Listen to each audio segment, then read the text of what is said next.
sir. And that is that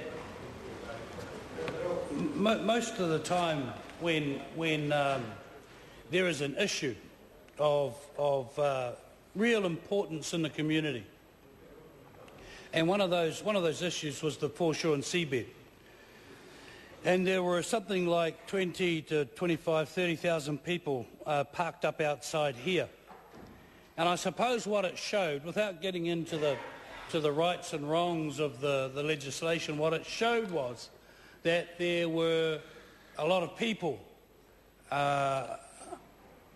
who had a view on that piece of legislation. And then that view was a contrary view to those that were putting it forward.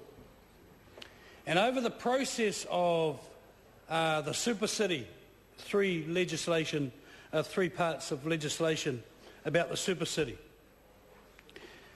the biggest demonstration, sir, was over the Māori seats, representation.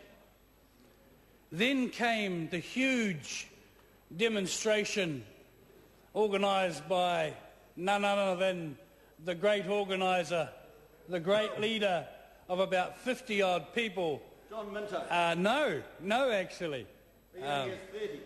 My colleague across the way, sir, who decided that this was going to be the biggest protest about the Super City. Oh, well, I didn't say the name. Great organiser. And there were only 40-odd people and an ambulance, and it wasn't there for me.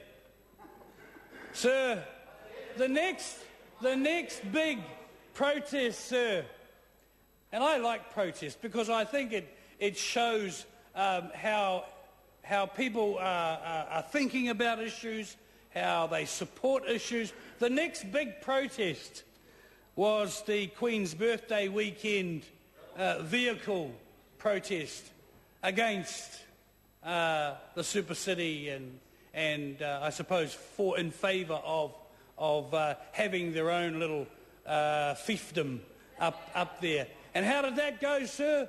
Well, there were thousands of people leaving Auckland on the Friday and even on the Thursday, sir, to get away for Queen's birthday, and there were no hold-ups. There were no hold-ups. And that's what Mr Twyford says. They used to vote National. Actually, they've always voted Labour, Mr Speaker. People like that have always voted Labour, Mr Speaker. And the fact of the matter is that at the next election you will see the Honourable John Carter, the Honourable Phil Heatley, the Honourable Lockwood Smith all hold their seats based in that area. And you know why, sir?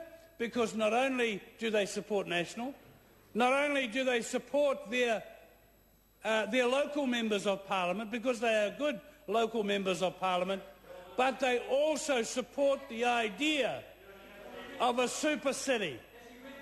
Oh, well, it's actually hard not to read the bill. There's so much rubbish in it, sir. You laugh at it. You laugh at it when you do read it, sir. It's like a bit of a cartoon. Because you know why? It's been put together by people who want to protect their own jobs. That's all it is. The bill is only about protecting the power and the wages of those who will lose their job in October of this year. That's all they're worried about, sir. They're not worried about being part of the local community board. They're not worried about being part of a bigger prize at the end of the rainbow, sir. They're after the protection of their jobs and protection of their wages and salaries and all. Oh, it is an insult. It's an insult to those people who want to see this country go ahead. Sir, I can't believe my luck. The third opportunity that I've had to speak in the House since that event, some 30 smoke-free days ago, sir. Some 30 smoke-free days ago, sir. And you know what? It is all about getting the pump of the economy going. and you won't be able to do it by these people who support the establishment of little fiefdoms, of little backwater fiefdoms, sir. That is not democracy. That is not democracy, sir. That's just self-interest at its worst, sir. Self-interest. Oh, yeah. Oh, yeah, okay. I sold out. Well, who did I sell out? Who did I sell out, Mr. Speaker? Exactly. Exactly. No one, sir. No one. You know who sold out, sir? You know who sold out, sir? Those people with good ideas. All they did was just try and protect their own wages and protect their own outdated and outmoded philosophies, sir.